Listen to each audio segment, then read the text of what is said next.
Thân chào cả nhà, không nên xem chùa đâu đó. Nhớ đăng ký, like, comment để ủng hộ team nha. Đêm khuya chuẩn bị phòng bão trà mi xong, tôi nghỉ ngơi. Tôi mở phần mềm giao hàng. Đến một cửa hàng kỳ lạ.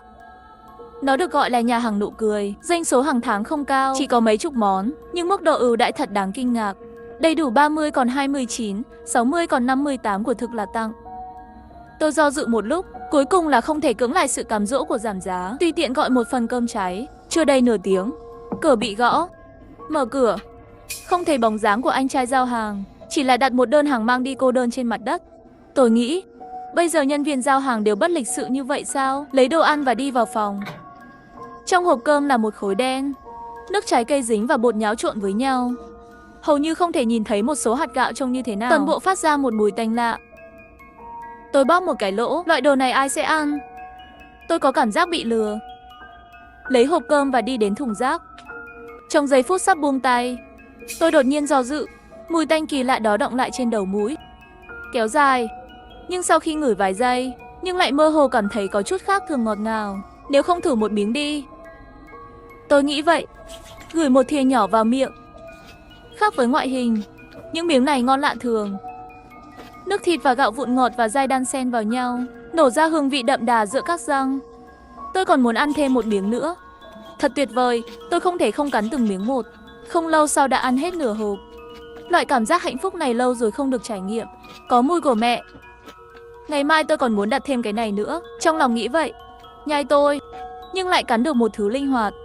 Có phải là xương sườn chưa nấu chín không? Có vẻ như đầu bếp này vẫn chưa hoàn hảo. Tôi nôn ra miếng thịt trong miệng với vẻ tiếc nuối. Phần này vẫn còn dấu răng của tôi. Ngón tay tôi đặt một cái thông minh. Niềm vui của thức ăn biến mất ngay lập tức. Chuyện gì vậy? Đầu bếp vô tình bị thương à? Tôi cố nén cơn buồn nôn và vứt ngón tay đi. Cố gắng không nghĩ về nó nữa, nhưng luôn có một loại bất an trong lòng run rẩy. Lần sau tôi sẽ không đặt cái này nữa. Ngày hôm sau tỉnh lại đã là buổi trưa rồi. Tôi mở phần mềm giao hàng. Điều lọt vào mắt là nụ cười vừa được thắp sáng ngày hôm qua. Ngón tay đó hiện lên trong tâm trí nhà hàng. Tôi rùng mình, nhanh chóng chiều qua. Mặc dù trong đầu không ngừng nhớ lại món ngon của bữa tối hôm qua, nhưng tôi đã do dự rất lâu. Vẫn là đặt một nhà gà hầm vàng mà bình thường thích nhất. Anh trai giao hàng đến muộn 2 phút. Tiếp tục xin lỗi tôi và tặng tôi một lon cổ cá, lịch sự hơn hôm qua nhiều. Tôi vừa nói vừa ăn một miếng gà. Chờ đã, mùi này không ổn lắm. Món ăn yêu thích ngày xưa. Hôm nay ăn luôn cảm thấy không có cảm giác gì. Nếm thử cẩn thận, hình như không khác gì quá khứ. Nhưng không nuốt được. Hôm qua mùi vị của bữa tối liên tục xuất hiện, so sánh với thức ăn trước mắt. Hơn nữa hiện tại đau bụng nhai cay không được. Tôi không ăn được nữa. Tôi muốn cái hôm qua. Tôi cầm điện thoại lên nhanh chóng đặt hàng. Sau đó qua lại trước cửa phòng, lo lắng chờ đợi. Có người gõ cửa. Tôi nóng lòng muốn mở cửa, nhưng vẫn không thấy bóng dáng của anh trai giao hàng. Chỉ có đồ ăn mang đi, yên tĩnh ở trên mặt đất lạnh giá. Không quan trọng, tôi mở đồ ăn mang đi và ăn nó. Khi sắp ăn xong, tôi nhìn chằm chằm vào hộp cơm. Một cái tai còn nguyên vẹn, nằm trong nước màu đen. Phải, đó là tai người. Lý trí nói cho tôi biết tôi nên cảm thấy buồn nôn ngay bây giờ, nhưng tôi chỉ nhặt nó bằng đũa, vứt đi và tiếp tục ăn hết thức ăn còn lại. Tôi bị sao vậy? Sau khi ăn xong tôi nhìn vào tai trong thùng rác. Tôi cảm thấy một cơn ớn lạnh. Đó có phải là tôi không? Khát khao thức ăn dường như ảnh hưởng đến suy nghĩ của tôi. Chuyện gì đang xảy ra với nhà hàng này? Tôi mở phần mềm giao hàng để xem đánh giá của cửa hàng này. Chỉ nói chuyện một vài, hầu hết là ẩn danh. Không có ngoại lệ. Tôi khen ngợi món ngon của cửa hàng này, nhưng đều kỳ lạ chỉ cho 1 sao. Cái duy nhất là đánh giá ẩn danh. Nội dung cũng khó hiểu. Được rồi, tại sao phải đóng cửa 2 ngày? Tôi sẽ chốt nếu không có thức ăn của gia đình bạn. Nhìn vào thời gian, đã là tin nhắn 1 năm trước rồi.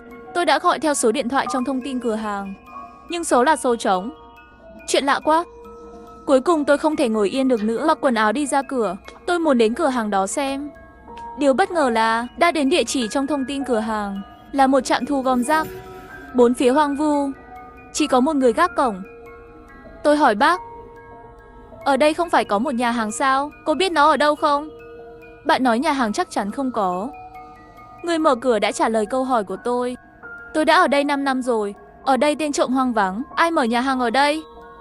Nhìn kia, có một bệnh viện đằng kia. Có thể có nhà hàng gần đó, nhưng cũng cách đây 3 km. Địa chỉ là giả. Điện thoại cũng là số trống, sau lưng tôi không khỏi có một cái lạnh. Nhà hàng này không tồn tại.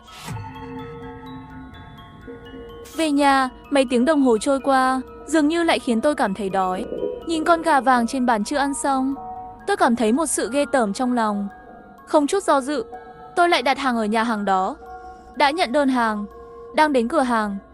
Nhìn thấy thông tin như thế này, tôi đã có một làn sóng não. Người lái xe sẽ biết nhà hàng ở đâu. Nhưng 2 lần đầu, anh trai giao hàng này luôn lạnh lùng không xuất hiện.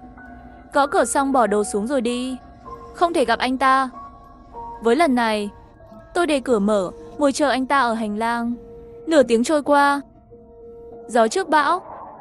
Tôi không ngừng xoa tay. Không chịu nổi nữa, tiếp tục như vậy sẽ không bị cảm phải không? Không được, tôi phải về nhà uống nước ấm. Nghĩ thế này, tôi vào bếp rót một cốc nước nóng.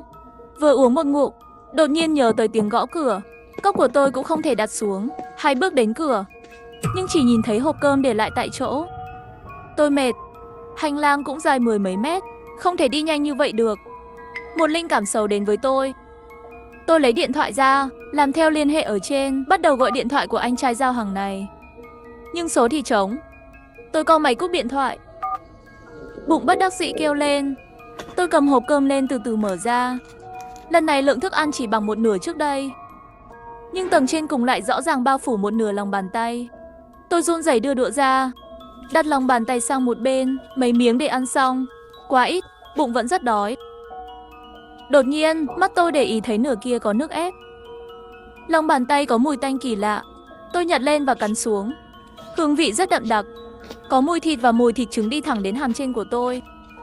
Mùi hương trực tiếp lan đến miệng tôi, khoang mũi và ngực, khoang chậu và khoang cơ quan.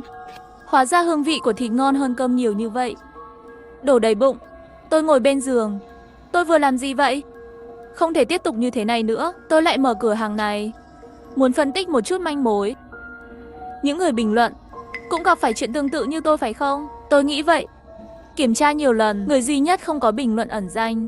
Tên mạng là Tiểu Minh nhưng không thể tương tác với người dùng khác trong ứng dụng. Tôi đang tìm kiếm tên mạng của anh ấy. Loại trừ từng cái một đi. Lật một lúc lâu, khi tôi sắp từ bỏ, một trong số đó tên là Tiểu Minh đã lọt vào mắt tôi.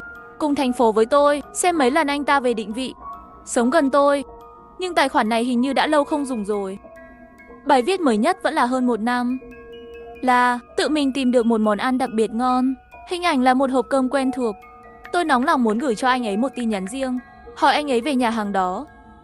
Không lâu sau tôi nhận được câu trả lời, nhưng nội dung làm tôi lạnh sống lưng. Chủ sở hữu ban đầu của tài khoản này đã qua đời. Tôi là vợ anh ấy. Xin lỗi, bạn có tiện tiết lộ nguyên nhân cái chết của anh ta không? Có phải vì ngộ độc thực phẩm không? Nó quan trọng với tôi. Làm ơn, tôi không muốn nhắc lại vết thương của cô ta, nhưng vẫn là cắn răng đánh ra đoạn văn này. Không sao đâu, tất cả đã qua rồi, nhưng không liên quan gì đến thức ăn. Anh ấy chết 1 năm trước. Chảy máu quá nhiều không cứu được. Tự làm hại bản thân, điều này không giống như tôi tưởng tượng. Tôi vội vàng tiếp tục hỏi, nhưng đối phương lại không trả lời nữa. Có vẻ như chỉ có một cách cuối cùng. Tôi hít một hơi thật sâu, gọi điện thoại dịch vụ khách hàng giao hàng rồi. Xin chào, xin hỏi có gì có thể giúp bạn không? Tôi muốn khiếu nại một cửa hàng, nhà hàng Nụ Cười. Nguyên liệu nhà anh ấy có vấn đề. Tôi do dự một chút, vẫn không nói trực tiếp về việc ăn nội tạng người.